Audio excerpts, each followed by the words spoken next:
sahabat Nabi, sahabat Nabi itu artinya hidup sesama dengan Nabi, ketemu dengan Nabi, beriman kepada Nabi, dan matinya pun tetap beriman kepada Nabi. Itu namanya sahabat. Ya, ada orang ketemu dengan Nabi tapi tidak beriman dengan Nabi. Itu tidak sahabat. Siapa? Abu Lahab. Ketemu sama Nabi itu, bergaul sama Nabi, bahkan pamannya Nabi, tapi tidak beriman sama Nabi, tidak boleh disebut sahabat. Bapak-bapak tidak usah lihat ini nanti dibagi-bagi kalau cukup. Ini memang ya. Ada juga orang ketemu dengan Nabi, bergaul dengan Nabi, beriman dengan Nabi, tapi matinya tidak beriman dengan Nabi.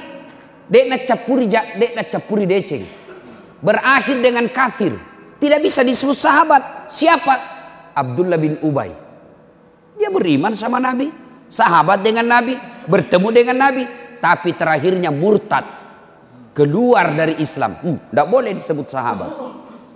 Yang disebut sahabat, ketemu dengan Nabi, bergaul dengan Nabi, beriman kepada Nabi, matinya pun tetap beriman kepada Nabi. Ini tidak banyak.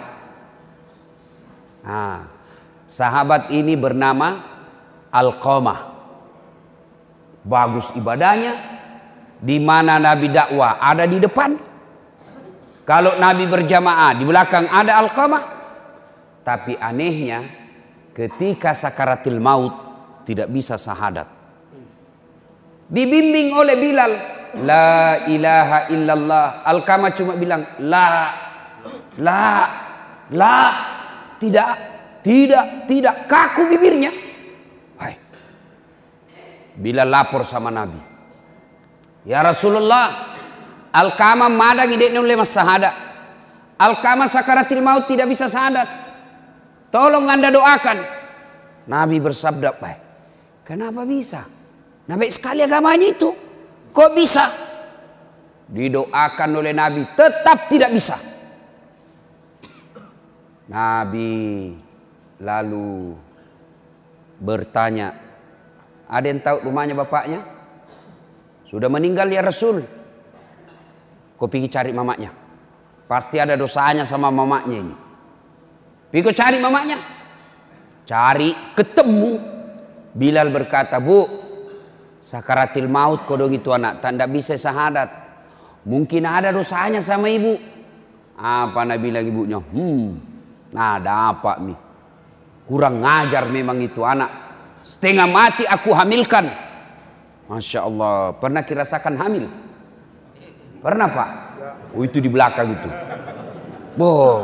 Itu bedek kalau hamil orang tidak ada enaknya. Coba lihat orang hamil, jalan aja setengah mati, duduk itu tidak bisa duduk masuleka, pakai standar samping. Iya toh, tidur. Baik, pernah lihat ibu hamil tidur tengkurap, mopang, tidak bisa. Bapak, bagaimana rasanya hamil nih Pak? Mau ki rasakan, ambil ki kelapa, kasih masuk 1 biji di perut tak, dengan sabuk-sabuknya, kemana-mana bawa. Itu ibu-ibu kemana-mana kan dia bawa. Setengah mati, tidur tidak ada enaknya. Menghadap ke kanan poso, menghadap ke kiri sesak napas, satu jenaknya gaya pasrah. Coba, kalau kita laki-laki menderita, paling menderita kalau ngidam istrinya. Pernah ada bapak-bapak, Ustaz apa doanya supaya berhenti ngidam? Saya bilang apa ngidamnya istri? Tak ada bilang, nanti dia bisa tidur kalau dia lihat saya di atas lemari duduk. Mulai berhenti kok nakas bodoh-bodoh kok itu. Jadi kalau istrinya mau tidur jam 9, setengah 9 naik di atas lemari. Waktu ini saya kasih. Dia bilang ini, setengah mati aku hamilkan, setengah hidup aku lahirkan. Coba lihat ibu-ibu kalau melahirkan. Ada enggak ibu-ibu melahirkan senyum? Ada ibu-ibu melahirkan senyum? Tidak. Bu. Toba mak. Toba mak. 5 bulan kemudian hamil misalnya. Setengah mati aku hamilkan, setengah mati ku lahirkan. Setelah ada istrinya, Lebih sayang istrinya dari saya. Bu, lihat itu anakmu. Tidak bisa. Tidak selamat ini kalau ibu tidak maafkan. Tidak mau saya Rasul, kurang ngajar biar saya rasa. Kalau begitu kata Nabi, jalan satu-satunya supaya selamat ini anaknya ibu, saya harus bakar. Silakan. Saudara-saudara sekalian kata Nabi, kumpulkan kayu. Kumpul kayu. Kumpul kayu. Nyalakan. Nyala. Begitu nyala ditanya lagi, Bu betul tidak mau maafkan? Saya tidak mau maafkan. Kata Nabi, lebih baik saya bakar api dunia daripada apinya neraka. Itu api neraka Pak. Jangan coba-coba. Ini bapak-bapak yang anggap enteng api neraka. Kan ada tong itu biasa bilang, wita topina witai. Api neraka itu Pak kata Nabi 69 panasnya api di dunia baru sama panasnya api neraka. 69 kali. Api dunia Pak 69 kali. Itu bahkan paling ringan apinya neraka. Kata Nabi, diletakkan kerikilnya neraka di kakinya, paling ringan. Letakkan kerikilnya neraka di kakinya, saking panasnya mendidih sampai ke otaknya. Itu yang paling ringan. Jadi kalau bapak-bapak mau bayangkan api neraka, coba ambil ki api, nyalakan kompor gas, kasih masuk. Tangan tak. Kalau bapak merasa ringan, aman. Tapi kalau baru api rokok lompat maki, oh hati-hati kau sekali. Hati-hati. Api neraka itu kan ada 4 tingkatan. Api yang Allah ciptakan itu ada 4 tingkatan. Tingkatan pertama, api yang warna merah. Ini apinya para perokok. Coba lihat kalau merokok. Kayak orang bodoh-bodoh. Apa mau kerja itu? Isap buang, beleng-beleng. Sekali-kali isap kunyah. Nah, masa kamu itu saja nak kerja 10 menit beleng-beleng. Ada merokok di sini?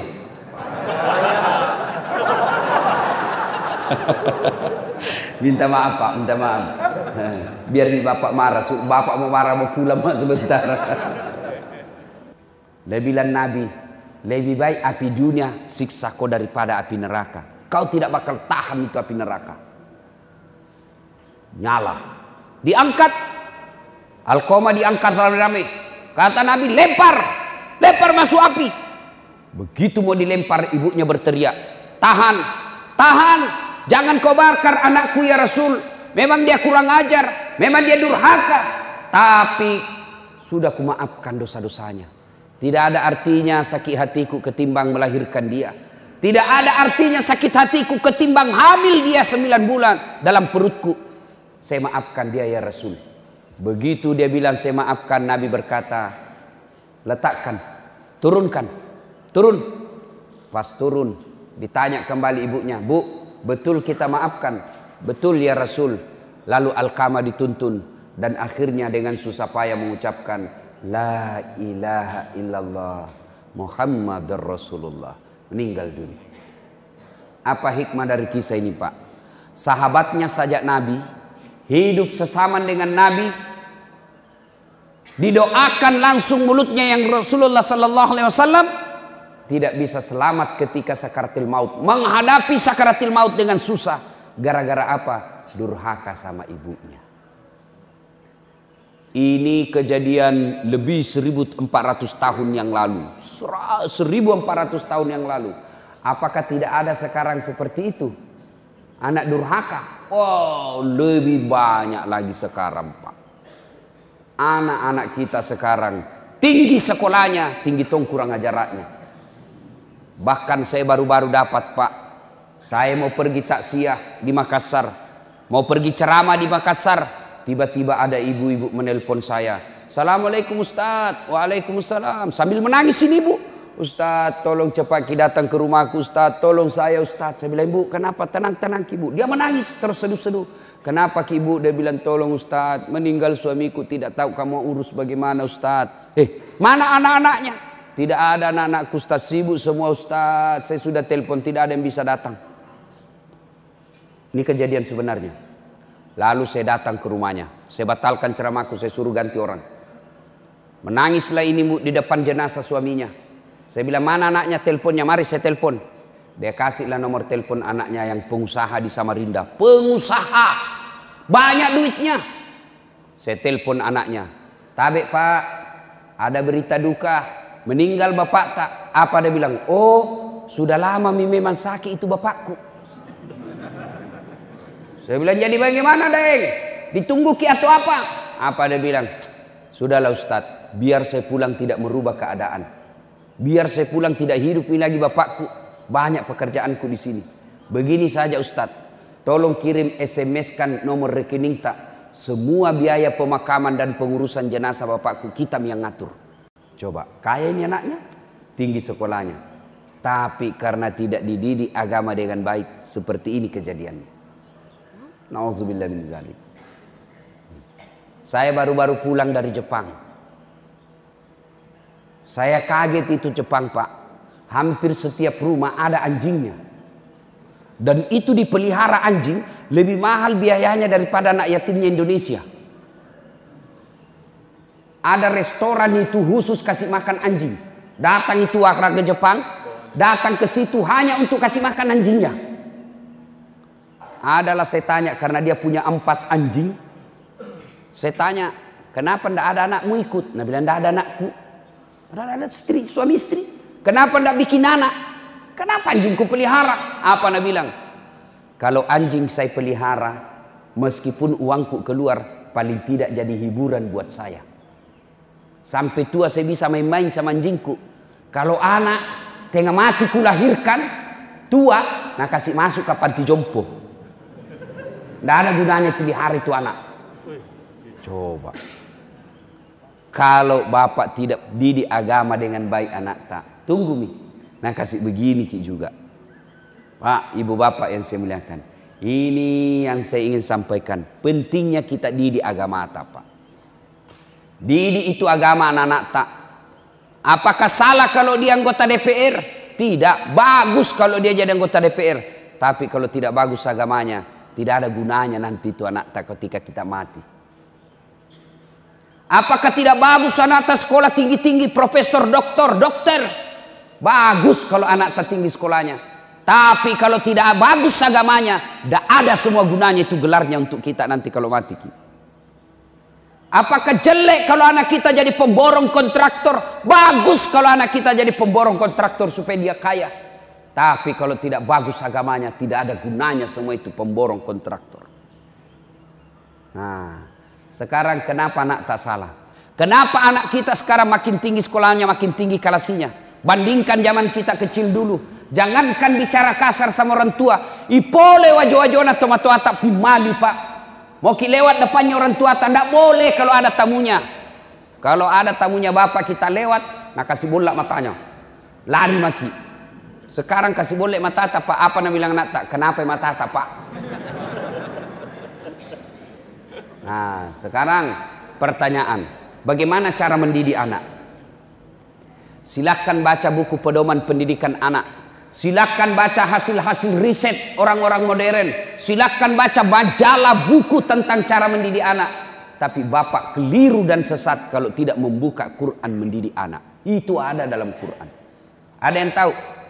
Seorang manusia biasa, bukan nabi, bukan rasul, tapi jago dalam mendidik anaknya, hebat dalam mendidik anaknya. Akhirnya dikasih nama surah dalam Al-Quran karena hebatnya dalam mendidik anaknya. Ada yang tahu siapa dia? Siapa? Angkat tangan, saya kasih hadiah. Siapa? Luqmanul Hakim. Bapak dapat hadiah. Ini hadiah pak. Silakan, silakan. Ini uang barakah. Nah, ambil. Nah. Ada juga sebut di sana tadi Luqmanul Hakim, tapi jauh, tidak dapat hadiah. Itu hikmahnya pak. Kalau dengar ceramah dekat-dekat ki pak, dapat ki uang. Itu hikmahnya. Namanya Luqmanul Hakim. Diabadikan dalam Quran karena dia hebat dalam mendidik anaknya.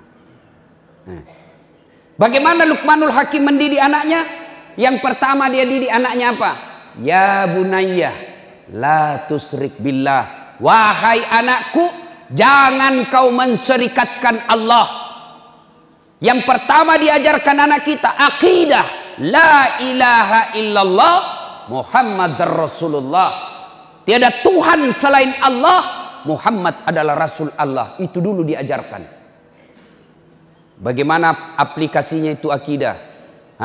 Termasuk keyakinan tentang 3 hal. Perbaiki akidahnya anak kita ini. Apa itu?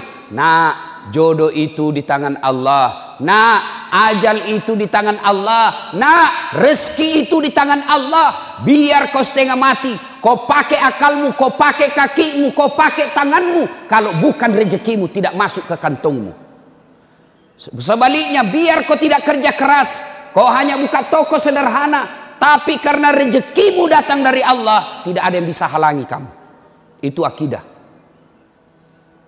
Nah, cuma kita jarang ajar anak kita begini. Coba Ibrahim alaihissalam. Ketika Ibrahim alaihissalam tua, dia kumpul anaknya. Apa dia tanyakan anaknya?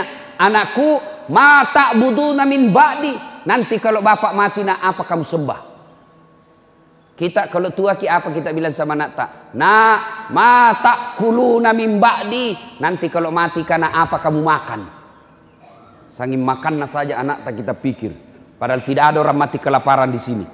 Ada mati kelaparan di sini? Tidak ada, Pak. Nah, pertama didik anak kita adalah akidahnya. Bagaimana sebenarnya kewajiban orang tua kepada anak? Apa kewajiban orang tua kepada anak? Artinya apa? Berdosa kalau dia tidak lakukan kepada anak. Apa itu? 1, beri nama yang baik. Begitu lahir anak tak kasih nama yang baik. Ada lagi orang bilang, apa arti sebuah nama? Oh, bodoh itu kalau ada orang bilang begitu. Bayangkan kalau tidak ada semua nama tak di sini. Bagaimana kita mencoblos caleg? Kalau tidak ada namanya. Bagaimana bapak mau telepon saya ceramah kalau bapak tidak punya nama? Halo, ada ustaz? Ustaz yang mana? Ada itu yang pendek. Oh, banyak itu ustaz pendek di Makassar. Bagaimana? Nama itu penting. Dalam Islam, nama adalah doa. Ketika anak tak namanya mutmainnah, artinya jiwa yang tenang. Ketika panggil temannya, oh mutmainnah, itu berarti orang, wahai kau jiwa yang tenang. Nama adalah doa. Itu di dunia.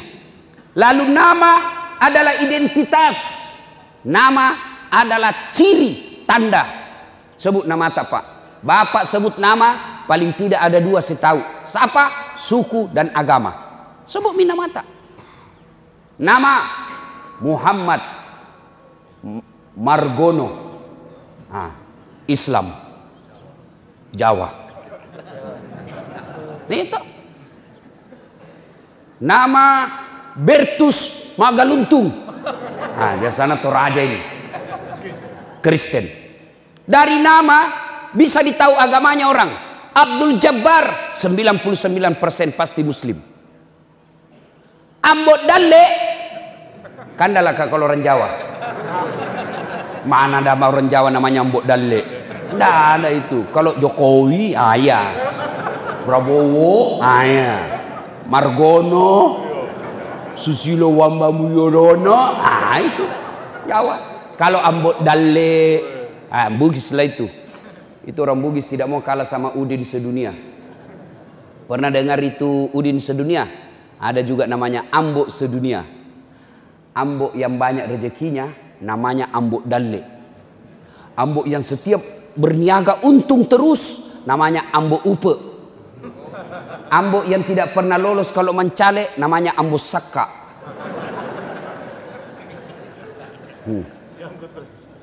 Ambok yang umurnya panjang Ambok Tuo. Ambok yang banyak di bengkel Ambok Tang.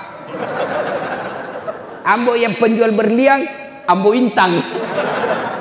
Itu orang Bugis itu, Pak.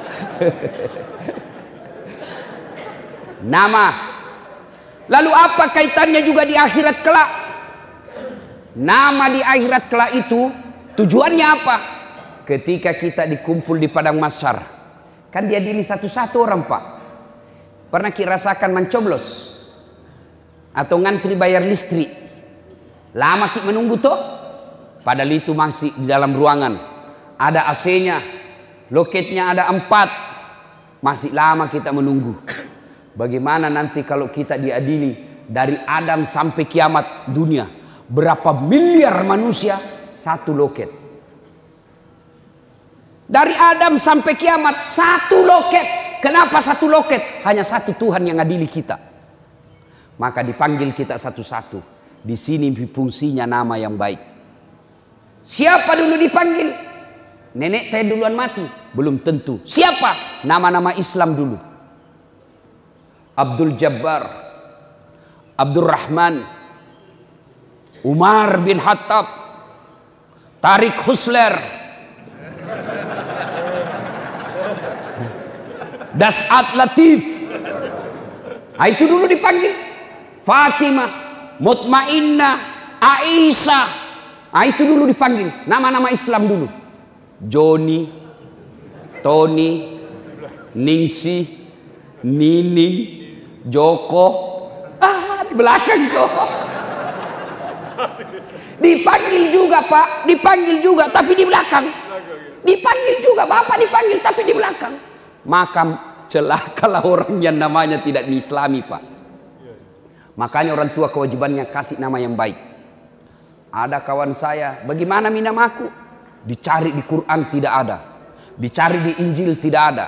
Dicari di Taurat tidak ada. Dicari kitab Sabur tidak ada. Di mana didapat namanya? Kitab Lontara. Siapa namanya? Ternyata Andi Sumang Alam. Di kitab Lontara didapat itu. Bagaimana kita Ustadz yang sekarang nama kita sudah tidak Islam, dulu kita tidak tahu. Islamkan nama kita dengan cara apa? Tambah nama Muhammad di depannya. Coba Bapak ingat sejarahnya almarhum Bapak pembangunan Indonesia. Siapa namanya? Dulu sebelum haji namanya Soeharto. Pergi tanah suci. Raja waktu itu sahabat beliau rajanya Raja Saudi. Dia lihat, wah ini Soeharto setengah mati nih di akhirat nanti. Terlambat dia dipanggil nanti nih. Maka diislamkanlah namanya menjadi Haji Muhammad Soeharto.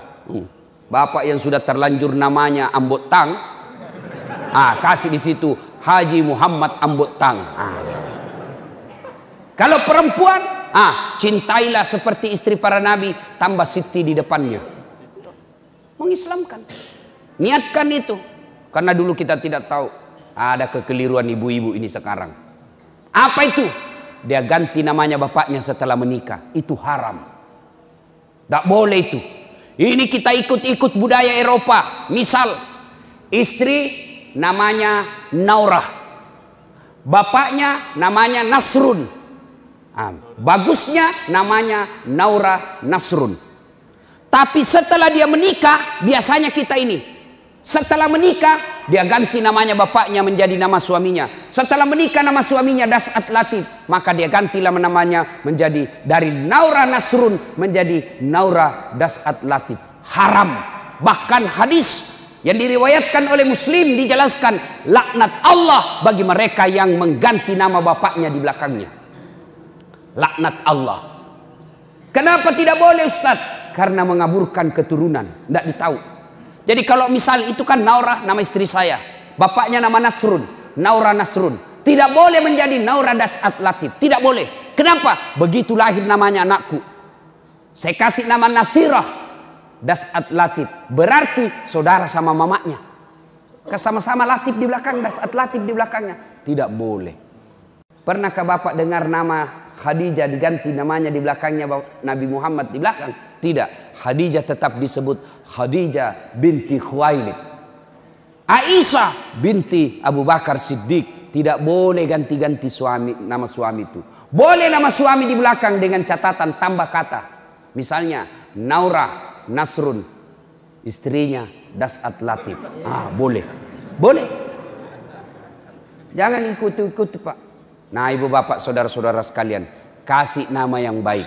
Yang kedua, kewajiban orang tua, cara mendidik anak, kewajiban yang kedua. Setelah kasih nama yang baik, yang kedua, didik. Didik. Bagaimana cara mendidik anak? Cari tadi buka Al-Quran. Surah Luqman ayat 16 dan seterusnya. Cara mendidik anak, kasih contoh yang baik. Biasanya kita tidak kasih contoh yang baik. Anak tadi dilarang merokok, baru kita merokok. Awas kok. Ku dapat kau merokok, saya kasih rokok kau itu dengan bungkusnya. Marah-marah. Jangan memang kalau ku dapat kau merokok. 10 menit kemudian dia bilang, nak, piko belikan ngak dulu rokok. Tomato kajili-jili. Apa? Kau larang anakmu merokok baru kau merokok di depannya? Bagaimana ceritanya? Ada yang merokok di sini kah? Hah? Berhenti maki pak merokok, berhenti ki pak. Saya doakan ki berhenti merokok pak. Nah bilang baik gitu rokok Ustadz. Kalau bapak bilang baik itu rokok, panggil anak tak sama istri tak pagi-pagi minum kopi, suruh juga merokok di depan tak. Kalau kita bilang baik, ya. Tapi sebenarnya itu pak, rokok itu tidak merusak. Insya Allah tidak merusak itu rokok pak. Yang penting jangan ketemu api. Silakan pegang maki saja. Ini yang penting jangan bakar. Tidak merusak itu. Yang penting tidak ketemu api. Nah, kalau sudah ketemu api rusaklah itu pak. Ada lagi yang bilang tidak bisa kak kalau tidak merokok Ustaz, tidak jalan otakku, bale-bale kok. Buktinya Ramadan jalan di otakmu. Berhentilah merokok pak. Yang merokok tabung itu pembeli rokok pak, pergi umroh sama Ustaz Dasat. Itu lebih manfaat daripada bakar. Tidak ada gunanya. Nah, satu didik anak. Nah, yang kedua maksud saya, tadi kewajiban orang tua kasih nama. 2, didik, kasih contoh yang baik. Itu orang tua saya bu, mamaku, dah sarjana. Saya ingat betul Pak Bupati, waktuku masih sekolah, karena dulu di rumahku waktu saya SD SMP tidak ada lampu. Jadi hanya terbatas yang punya lampu di kampung. Maka saya pergi belajar kelompok. Apa yang terjadi kalau saya belajar kelompok?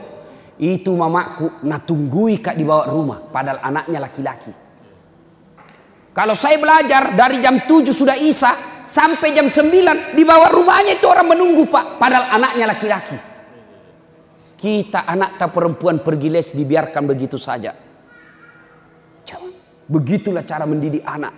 Yang ketiga, kewajiban orang tua, berdosa kalau dia tidak lakukan. Kasih nama, didik. Yang ketiga, kasih makan. Soal makan jangan makin cemas. Tapi orang tua sekarang makannya aja anaknya nak cemaskan, tidak nak cemaskan agamanya. Makan jangan makin cemas. Ada yang mati kelaparan di sini? Tidak ada. Selalu saya kasih contoh. Bapak tahu cicak? Tahu cicak? Apa namakan itu cicak? Apa? Nyamuk. Masuk akal enggak? Masuk akal cicak makan nyamuk? Satu terbang, satu di dinding. Bagaimana caranya? Enggak masuk akal. Tapi apa kata lagu? Lagu-lagu dulu. Cicak, cicak di dinding, diam.